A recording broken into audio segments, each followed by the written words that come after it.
Hello viewers, welcome to my channel মোয়ের সাথে রান্না বান্না। আজকে শেয়ার করব মাছের মাথা দিয়ে ডাল ফ্রাই। খেতে ভীষণই টেস্টি হয়। মাছের মাথা দিয়ে মুগ ডাল খেতে যারা পছন্দ করেন, একবার এই নতুন স্বাদের পদটি ট্রাই করুন। আশা করছি ভালো লাগবে।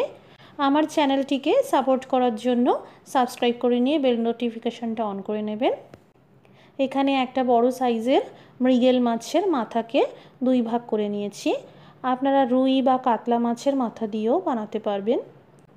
আর নিয়েছি 120 গ্রাম মতন ছোলার ডাল, আর ছোলার ডালের 3 ভাগের 1 ভাগ পরিমাণে 40 গ্রাম মুগ ডাল নিয়েছি। এই দুইটি ডাল গরম জলে 1 ঘন্টা মতন ভিজিয়ে রেখেছিলাম। এই রান্নায় সবসময় ছোলার ডালের 3 ভাগের 1 ভাগ পরিমাণে মুগ ডাল নিতে হবে। কুকারে সিদ্ধ করে নেব। জোর আঁচে 2টি হুইসেল দিয়ে কম আঁচে 2 মিনিট মতন সিদ্ধ করে নিতে হবে। সামান্য হলুদ গুঁড়ো আর কাঁচা লঙ্কা দিয়ে সিদ্ধ করে নিচ্ছি। কুকার ঠান্ডা হয়ে গেছে আর ডাল সিদ্ধ হয়ে গেছে। এই দেখুন ডালের দানাগুলো কতটা সুসিদ্ধ হয়েছে আর সেই সঙ্গে গোটাও রয়েছে। এটা হওয়া খুবই দরকার। এবার একটা হ্যান্ড বিটার দিয়ে একটু ঘেঁটে দিলাম যাতে ডাল ফ্রাইয়ের এই গ্রেভিটা ভালো তৈরি হয়। প্রথমে লবণ হলুদ মাখানো মাছের মাথাটা ভেজে নেব। মাছের মাথা ভাজার সময় তেলের ছিটে আসে, তাই ক্যামেরার লেন্সটা বাঁচাতে আমি ঢাকা চাপা দিয়ে দিলাম। মাছের মাথাটা আপনারা যতটা ভেজে খেতে পছন্দ করেন ততটাই ভেজে নিতে পারেন। বাকি অর্ধেকটাও ভেজে নেব। মাছের মাথা ভাজা হয়ে গেল। তেলের পরিমাণটা কমিয়ে দেব, এতটা অতিরিক্ত তেলে আমি রান্না করব না। এবার দিয়ে দিলাম গোটা গরম মশলা, আস্ত জিরে ফোড়ন, 2টো শুকনো লঙ্কা, একটা তেজপাতা, দিয়ে দিলাম কুচানো কাঁচা লঙ্কা, সেই সাথে কুচানো আদা আর কুচানো রসুন। কম আঁচ করে 2 মিনিট ভাজতে হবে। এতে এই সব উপকরণের ফ্লেভারটা রান্নায় ভালোভাবে আসবে।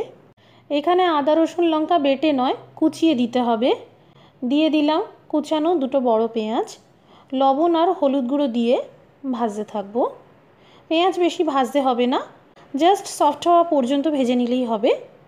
দিয়ে দিলাম কুচানো নারকেল আর কিছু পরিমাণ কিশমিশ। এখানে নারকেল আর কিশমিশ আপনারা ইচ্ছে মতো বাড়াতে পারেন। আবারও 2 মিনিট ভেজে নেব। দিয়ে দিলাম কুচানো একটা বড় টমেটো। টমেটোর পিসগুলো সফট হওয়া পর্যন্ত ভেজে নিতে হবে, এতে টমেটোর কাঁচা ভাবটা চলে যাবে। এই রান্নায় টমেটো পিউরির পরিবর্তে এইভাবে কুচানো টমেটো দেবেন, খেতে ভালো লাগবে। মাছের মাথাটা ভেঙে দিয়ে দিলাম। সামান্য আধা কাপ মতন গরম জল দিয়ে দিলাম। এই মশলা সামান্য 2 মিনিট সিদ্ধ করে নেব। ডালের সাথে ডাইরেক্ট সিদ্ধ করে নিলে ডাল অনেক বেশি শুকিয়ে যাবে, তখন রান্নার গ্রেভিটাই থাকবে না। তাই প্রথমে এই মশলাটা রান্না করে নিচ্ছি। 2 মিনিট ধরে সিদ্ধ করার পর এবার দিয়ে দিলাম সিদ্ধ করা ছোলার ডাল আর মুগের ডাল। কুকারের মধ্যে যতটুকু ডাল লেগেছিল জল দিয়ে ধুয়ে দিয়ে দিলাম। টোটাল 1 গ্লাসের থেকে একটু কম পরিমাণে জলের ব্যবহার করেছি। এই ডাল ফ্রাই মাখো মাখো হয়, তবে আপনারা চাইলে জলের পরিমাণটা বাড়াতে পারেন। স্বাদ মতো লবণ দিয়ে দিলাম। এবার কম আঁচে ঢেকে 3 মিনিট রান্না করব। এই দেখুন এবার দিয়ে দিলাম সামান্য গরম মশলার গুঁড়ো, সামান্য পরিমাণে চিনি আর 1 চামচ গাওয়া ঘি। এই সব উপকরণগুলি ভালো করে মিশিয়ে নেব। গ্যাসের আঁচটা এবার বন্ধ করে দিয়ে 2 মিনিট দমে রেখে গরম ভাত বা রুটির সাথে পরিবেশন করুন। বন্ধুরা, তৈরি হয়ে গেল মাছের মাথা দিয়ে ডাল ফ্রাই। আজকের এই রেসিপিটি ভালো লেগে থাকলে একটা লাইক করে দেবেন আর সেই সাথে শেয়ার করে দেবেন। সবাই ভালো থাকুন, সুস্থ থাকুন। Thank you for watching.